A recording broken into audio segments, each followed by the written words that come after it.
সার্থকের বাবার প্রতি স্রোতের এই নিঃস্বার্থ ভালোবাসা দেখে মুগ্ধ হয়ে গেল সার্থক। হ্যাঁ বন্ধুরা, ভিডিওতে লাইক দিয়ে দেখতে থাকুন।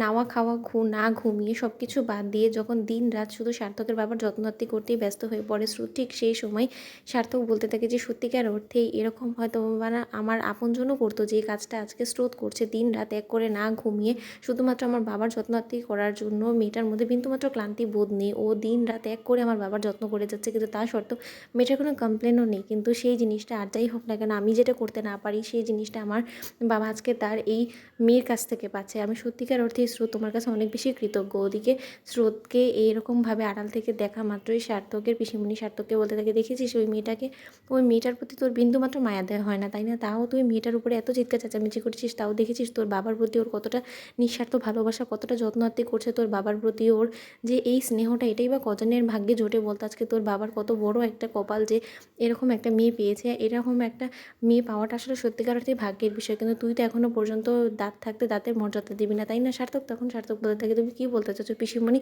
তখন সার্থকের পিসিমণি বলতে থাকে যে দাদার তো এখন জ্ঞান ফিরে এসেছে, তুই বরঞ্চ সার্থক তোর বাবার কাছ থেকেই শুনে নে বাকিটা। তখন এই কথা বলা মাত্র সার্থক যখন ওর বাবার সামনাসামনি হয়, ঠিক সেই সময় সার্থকের বাবা বলতে থাকে যে সার্থক দেখো, তোমাকে আমি একটা কথা বলছি, আমি খুব ভালো করে জানি যে তুমি হয়তোবা মনে মনে কোথাও না কোথাও স্রোতের প্রতি দুর্বল, কিন্তু সেটা তুমি হয়তোবা প্রকাশ করতে চাও না, কারণ আমি দেখেছি প্রায় সময় তুমি আড়াল থেকে দাঁড়িয়ে স্রোতকে ফলো করো। কিন্তু তোমাকে একটা কথা বলে দিচ্ছি যে দাঁত থাকতে দাঁতের মর্যাদা দিতে শিখো সার্থক, কারণ হয়তো এমন একটা সময় আসবে যখন কিনা তুমি স্রোতের মতন একটা ভালো মেয়েকে নিজের জীবন থেকে চিরকালের জন্য হারিয়ে ফেলবে। কারণ সবসময় তো তোমার কাছে এরকম সুযোগ নাও আসতে পারে যে যখন কিনা তুমি এরকম একটা সুবর্ণ সুযোগ পাচ্ছ নিজের ভুলগুলোকে শুধরে নিয়ে সঠিক পথে হাঁটো সার্থক। তখন সার্থক বলতে থাকে যে বাবা, তোমরা যেটা মিন করছো সেরকম কোনো ফিলিংসই আমার স্রোতের জন্য আমার মনে নেই, তাহলে আমি কী করে কী প্রকাশ করবো বলো? তখন কথা বলা মাত্র সার্থকের বাবা বলতে থাকে যে সত্যিকার অর্থেই সার্থক তোমার কোনো রকম কোনো প্রবলেম হয় না? আমি তোমাকে কিন্তু জিজ্ঞেস করলাম, তারপরে যখন আমি সুস্থ হয়ে বাড়ি ফেরার পর স্রোতের জন্য স্রোতের মায়ের কাছে বিয়ের প্রস্তাব নিয়ে যাব, তখন কিন্তু তুমি আমাকে একদম বাধা দিবে না, তখন নিশ্চয়ই তোমার কোনো রকম কোনো প্রবলেম হবে না? তখন সার্থক বলতে থাকে যে না বাবা,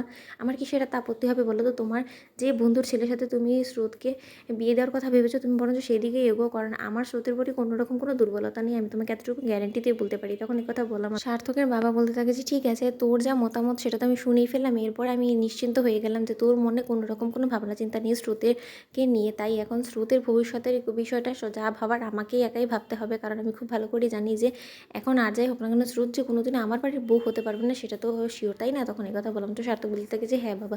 তখন সার্থকের বাবা বলতে থাকে, তাহলে আমি বরঞ্চ আমার বন্ধুর ছেলের সাথে ওর বিয়ের কথাটা এগোবো, কারণ আমি আর দেরি করতে চাই না। ওদিকে আমার বন্ধুর ছেলেও অস্থির হয়ে রয়েছে স্রোতের সাথে দেখা করার জন্য, তাহলে আমি সেটাই বরঞ্চ করি। ওদিকে সার্থক বাইরে বেরিয়ে কষ্ট পেতে থাকে, বলতে থাকে যে এটা আমি কী করে দিলাম, এত বড় সুবর্ণ সুযোগটা হাতছাড়া করে দিলাম। তো বন্ধুদের ভিডিওটি ভালো লাগলে লাইক এবং শেয়ার করবো। ধন্যবাদ।